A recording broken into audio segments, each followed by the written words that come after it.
Hello and welcome to part 2 of chapter 2 from Frankenstein by Mary Shelley.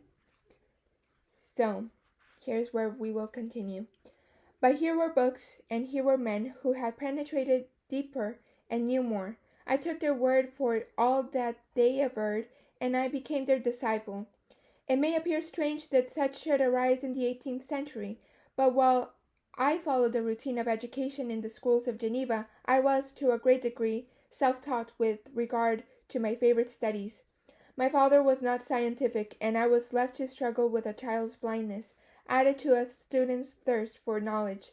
Under the guidance of my new preceptors, I entered with the greatest diligence into the search of the philosopher's stone and the elixir of life, but the latter soon obtained my undivided attention. Wealth was an inferior object, but what glory would attend the discovery if I could banish disease from the human frame and render man invulnerable to any but a violent death. Nor were these my only visions. The raising of ghosts or devils was a promise liberally accorded by my favorite authors, the fulfillment of which I most eagerly sought. And if my incantations were always unsuccessful, I attributed the failure rather to my own inexperience and mistake than to a want of skill or fidelity in my instructors. And thus for a time I was occupied by exploded systems, mingling like an unadept 1,000 contradictory theories, and floundering desperately in a very slough of multifarious knowledge, guided by an ardent imagination and childish reasoning, till an accident again changed the current of my ideas. When I was about 15 years old, we had retired to our house near Belrive, when we witnessed the most violent and terrible thunderstorm. In advance from behind the mountains of Jura, the thunder burst at once with frightful loudness from various quarters of the heavens, and I remained, while the storm lasted, watching its progress with curiosity and delight. As I stood at the door, on a sudden I beheld a stream of fire issue from an old and beautiful oak which stood about 20 yards from our house, and as soon as the dazzling light vanished, the oak had disappeared, and nothing remained but a blasted stump. When we visited it the next morning, we found the tree shattered in a singular manner. It was not splintered by the shock, but entirely reduced to thin ribbons of wood. I never beheld anything so utterly destroyed. Before this, I was not unacquainted with the more obvious laws of electricity. On this occasion, a man of great research in natural philosophy was with us, and excited by this catastrophe, he entered on the explanation of a theory which he had formed on the subject of electricity and galvanism, which was at once new and astonishing to me. All that he said threw greatly into the shade of Cornelius Agrippa, Albertus Magnus, and Paracelsus, the lords of my imagination, but by some fatality the overthrow of these men disinclined me to pursue my accustomed studies. It seemed to me as if nothing would or could ever be known. All that had so long engaged my attention suddenly grew despicable. By one of these caprices of the mind which we are perhaps most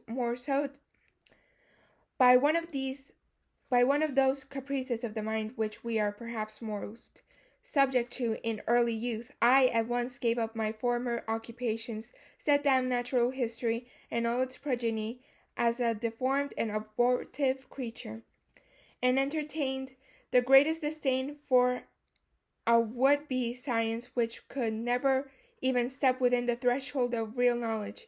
In this mood of mind I betook myself to the mathematics and the branches of study appertaining to that science, as being built upon secure foundations and so worthy of my consideration. Thus strangely are our souls constructed, and by such slight ligaments are we bound to prosperity or ruin.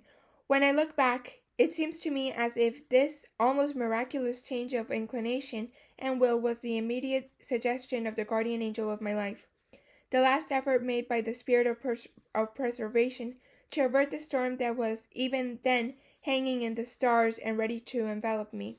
Her victory was announced by an unusual tranquillity and gladness of soul, which followed the relinquishing of my ancient and latterly tormenting studies. It was thus that I was to be taught to associate evil with their prosecution.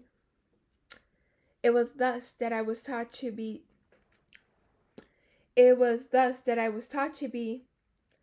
associate evil with their prosecution, happiness with their disregard. It was a strong effort of the spirit of good, but it was ineffectual. Destiny was too potent, and her immutable laws had decreed my utter and terrible destruction. So next time I'm going to read chapter 3, and I think that from now on the chapters will be split into 2 videos because, as you know, TikTok only allows me to do 10 minutes of video time before I have to put a different one. But what I want to say is that many of the words that I read today were really new to me. I've never seen them. I've never had to pronounce them in my life. So you're gonna see that I made some mistakes there. But I think it is very important in the study of self-progression and to become a better version of yourself, that you should really go into this in the deep end and try to practice things that make you slightly uncomfortable, but in the long run will actually help you a lot in life. Also, I was not really aware of Mary Shelley's incredible knowledge with Isaac Newton and all the different philosophers, but it isn't that surprising given that her mother was Mary Wollstonecraft. And yeah, I think that's her mother's name. If not, I'm sorry. You know what? I'm gonna check that now because I don't like to say things and find out that I was wrong and later mislead you. So I'm just going to check out who Mary Shelley's mother's name was, just to be clear, because I don't want to mislead you with a mistake of mine. So let's see. Her mother was Mary Wollstonecraft. See, I made a mistake and I own it. So yes. So yeah, her mother was Mary Wollstonecraft and her father was William Goodwin. And both of them were really renowned writers and philosophers and all of that stuff. So it isn't surprising that she knew so much. But to me, because I read Jane Austen and other writers, they don't really delve into that stuff as much as Mary Shelley did. So it's really good to see that Mary Shelley was someone who didn't really care what other people thought in what regards women should know or shouldn't know. But this just makes me want to thank Mary Shelley for showcasing that women could be very intelligent and could be loved for being intelligent in the sense of literature, because this book is just phenomenal, and I highly recommend that you read it on your own because there's so much information and so much learning. And apparently I'm going to do more research on all the authors that Victor Frankenstein has spoken about. And yeah, and also another thing that you might not know is that everybody associates the name Frankenstein with Frankenstein's monster, but to be honest, Frankenstein was Victor Frankenstein, the man, not the monster. The monster was also known as the creature, and Frankenstein's monster because he created it. But yeah, it's true that this is something that all of us are mistaken due to classic Universal Studio monsters. But thank you so much for hearing me out. I'm sorry for the mispronunciations, but it will get better.